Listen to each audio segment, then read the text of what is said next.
Hi, I'm John Green. Welcome to my salon. This is Mental Floss Video, and did you know that Jim Henson coined the term Muppet in the 1950s while working on TV? Contrary to popular belief, the word is not a combination of puppet and marionette. Henson said it was really just a term we made up, since he did very few things with marionettes. Well, that's the first of many facts about the extraordinary Jim Henson that I'm going to share with you today in this video presented to you by our friends at Lifetime.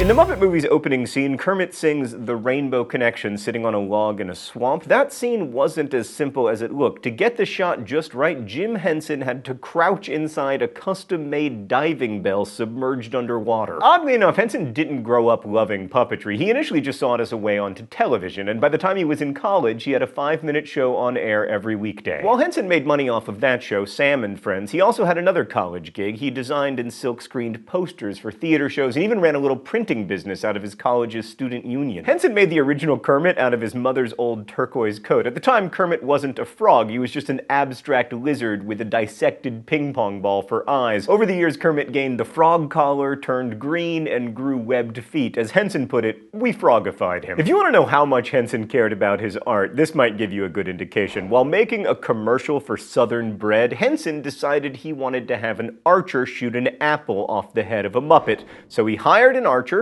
stuck his hand in the Muppet's head, and placed an apple right on top. The archer stood 20 yards back and hit the apple on the first shot, but because Henson didn't like how it looked on camera, he had the archer do it 4 more times, shooting at his hand, which was a very valuable hand. Fortunately, he'd hired an excellent archer. That's a great rule for business in general, actually. Never hire a second-rate archer, unless it's Jennifer Lawrence. Jennifer Lawrence you should hire for any job, obviously. Jim Henson's creativity was inspired by his grandmother, Dear. She taught him to draw and paint and sew, and amazingly, all those skills would come in pretty handy. When Henson finally completed college, taking time off to work on his show and art in between, his degree was in home economics. And he was always a pretty driven individual and not afraid of a little ostentation. Like, Henson showed up to his college graduation in a Rolls Royce that he'd bought with the money he'd earned over the years of college. Henson wore his beard to cover up acne scars from his teenage years. His agent, Bernie Brillstein, described the look as, quote, a cross between Abe Lincoln and Jesus. In the early days of the Muppets, we had 2 endings, Henson said. Either one creature ate the other, or both of them blew up. I've always been particular to things eating other things. Although he made a number of movies, Jim Henson was only nominated for 1 Oscar in 1966 for his experimental short film Timepiece. In it, Henson uses no puppets and utters only one word: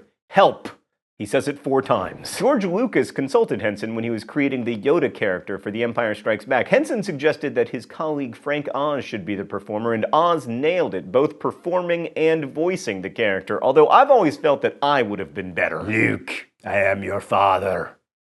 What, you don't actually say that in the movie? I can't say something you actually say, Yoda, because it's a very litigious organization, the Skywalker thing. Lucas and Henson stayed friends over the years. In fact, on the first day of shooting Labyrinth, Lucas arranged for Darth Vader to stroll over to Henson and hand him a good luck card. And Lucas wasn't Henson's only friend from the science fiction world. Jim Henson was also good friends with Douglas Adams, author of The Hitchhiker's Guide to the Galaxy. They even collaborated on projects like the Labyrinth video game. Speaking of collaborations, the Swedish chef has 2 human hands and is performed by 2 puppeteers simultaneously. Henson and Frank Oz performed the character together, with Henson voicing the Horgy-Borgy puppet. I know how good I am at voices, thank you. Anyway, Frank Oz performed both of the puppet's live hands, allowing him to execute the detailed and expressive hand motions and handle the equipment in the chef's kitchen. Cookie Monster, meanwhile, evolved from a character in an IBM training video. He's always had a tough time with self-control, though previously he'd been known as the Wheel Stealer. Henson hired designer Don Celine to build many of the most popular characters. Celine perfected a sewing technique called the Henson stitch, a way of hiding fabric seams so that the puppets would look realistic on TV,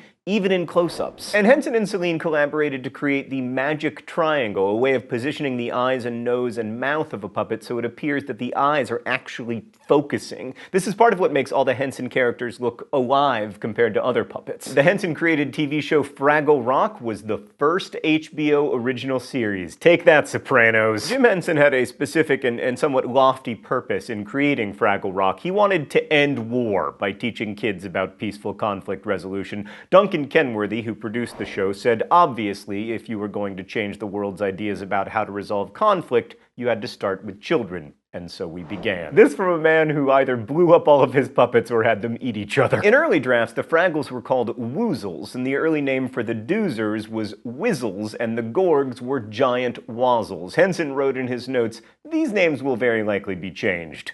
Good call. Fraggle Rock was filmed in Toronto, but it was designed to work around the world, you know, so that it could end war and everything. From the start, Henson intended to do co-productions in various countries where the shows would air, replacing Doc and his dog with culturally relevant native counterparts and avoiding taboo topics that could present problems in certain cultures. And these co-productions did happen in France, Germany, and the UK, but in 90 other countries, they just dubbed the show. I've been a bit hard on Fraggle Rock's ambition to, you know, end war, but Fraggle Rock was a hit in the Soviet Union. In fact, in 1989, Soviet television ran an episode of Fraggle Rock and immediately received 3,000 fan letters. Soon, both Fraggle Rock and The Muppet Show aired in the USSR, making them the first Western shows broadcast on Soviet TV. Henson wrote the 16-page treatment for The Dark Crystal while snowed in at a Howard Johnson hotel during a blizzard. As he wrote in his diary, "It's such a wonderful challenge to design an entire world, new kinds of life, vegetation, etc. like no one has seen before." And Henson was never afraid to experiment with new technologies, like Emmett Otter's Jug-Band Christmas was the first time he used radio control puppetry. The technology was based on the work of some NASA engineers and not only allowed him to manipulate the critters' mouths,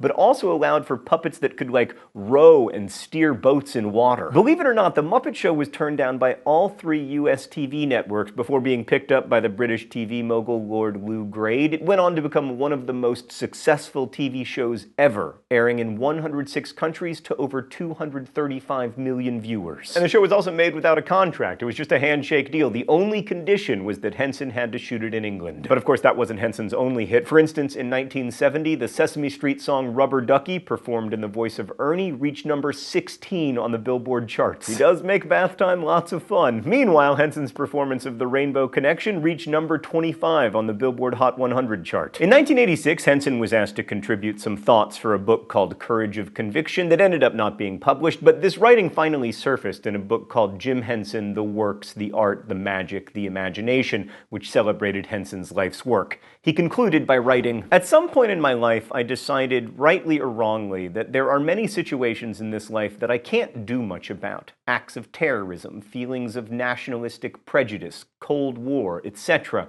So what I should do is concentrate on the situations that my energy can affect. I believe that we can use television and film to be an influence for good, that we can help shape the thoughts of children and adults in a positive way, and as it has turned out, I'm very proud of some of the work we've done, and I think we can do many more good things." And finally, I returned to my salon to tell you that before he died, Henson wrote up instructions for how his memorial service should be held. He insisted that no one wear black, and that a Dixieland jazz band end the service with When the Saints Go Marching In. He wrote, "It would be lovely if some of the people who sing would do a song or two, some of which should be quite happy and joyful. It would be nice if some of my close friends would say a few nice, happy words about how much we enjoyed doing this stuff together."